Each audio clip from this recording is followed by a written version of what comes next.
it's not the same, and everything's on ears and stuff. It's all so isolated. It doesn't feel like a gig. So the last proper show we played would have been like, I think December 2019. But the last time we played would have been at the start of 2020, just before COVID. We were out in LA with Marshall Amps, and we were playing on like the Marshall Amps booth there. No, yeah, I mean, we haven't really played a show since 2019 because we kind of, although we were playing, it wasn't really like a proper show. It was kind of like more of a demonstration kind of thing rather than an actual show that we're playing to a room full of people. Over COVID, I mean, I did a lot of twiddling my thumbs, a lot of self-reflecting, a lot of introspection. And then I actually started up myself and two other friends that are in other bands we've toured with. We actually started streaming on Twitch because it was just kind of like another way to sort of fill that performance side of, like what we were missing so much. And it was cool to go live and kind of get a taste of it and have an audience that you're back and forthing with and just playing games and playing guitar and stuff like that on stream. So the first stream I did, I played through like both the MECO albums back to front.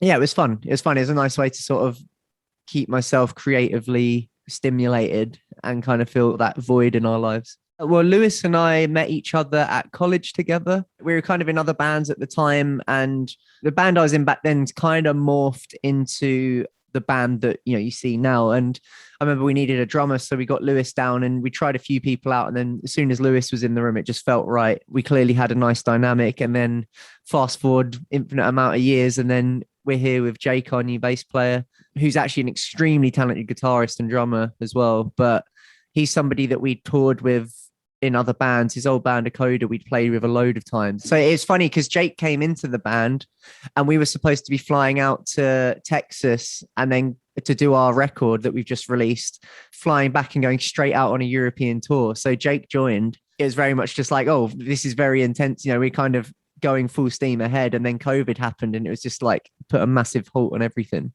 So the name's actually a NASA term. So during this is at least our very uneducated understanding of it.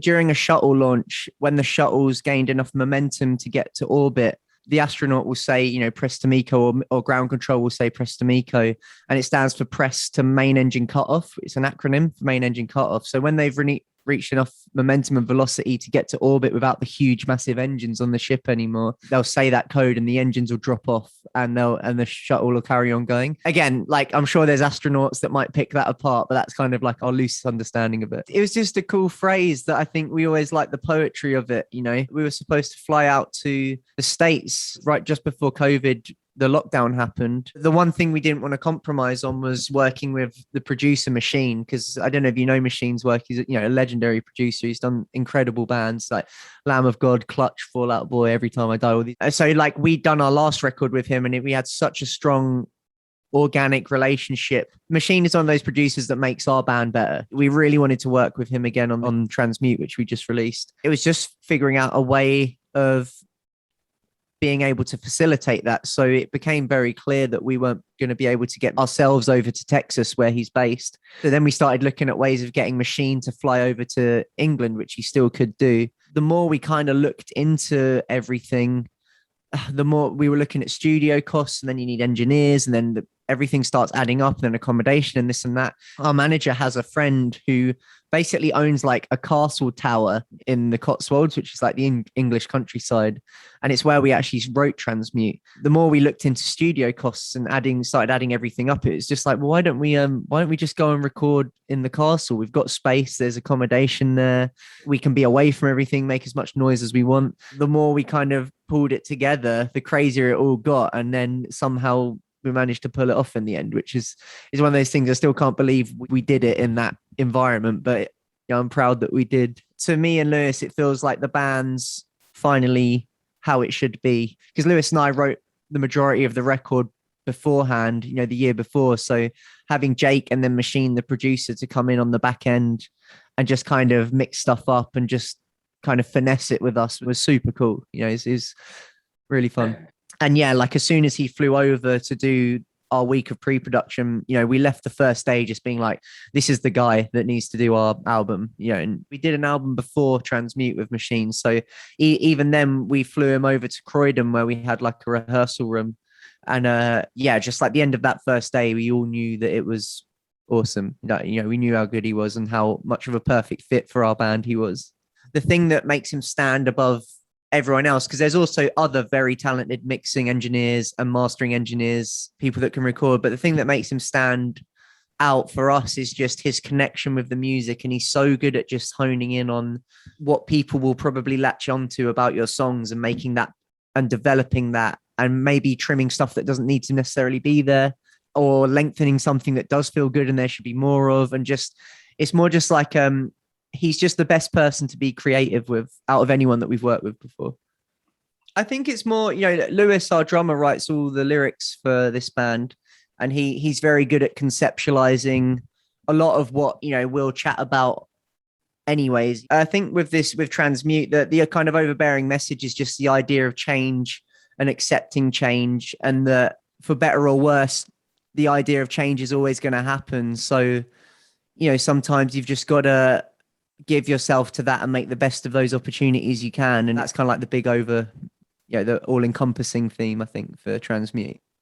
When we've spoken about the band, like, Lewis has always really liked the idea of spirals, because he likes the idea of it being infinite passage of time passing, where, it often feels like time's repeating itself, but it's often slightly different every time, infinite passage of time passing, where, it often feels like time's repeating itself, but it's often slightly different every time, And so that was just kind of like a nice marriage of the conceptualization of like time mixed with like modern day technology. And then there's some like nature references around the thing. And that's kind of like a comment on like, the impact that we as a human race are having on the world around us, Lewis on the front end of it was back and forthing stuff, and he'd show us bits and we'd be like, yeah, we're feeling this kind of thing. And he'd go back to Matt and kind of develop it a bit more to the point where, he'd have a couple of ideas, and it was super cool just kind of having that back and forth. And it's just a nice thing to get creatively involved with, See, for me, it changes every time I listen to the album. I really like Test of Our Resolve and I really like Gold, which are kind of like the two extremes of the album, funnily enough.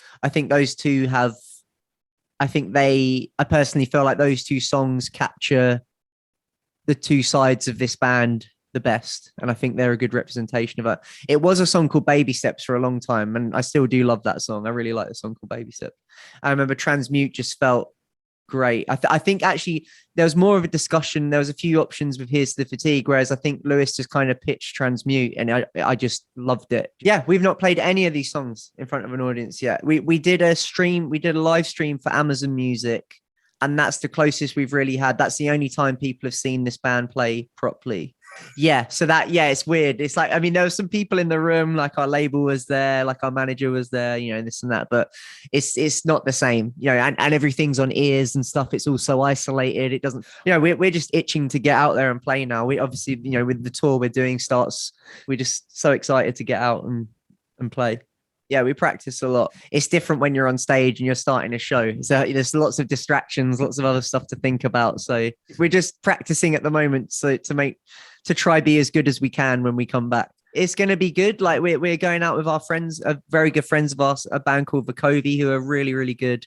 They're on the same management as us now as well. And yeah, I mean, a bunch of the shows are sold out already. I think the tour is going to be a really good tour. It's going to be strange though, because normally on a tour, you finish your set, you pack up, and then you go straight to the merch and you hang out at merch and try sell as many shirts and stuff as you can.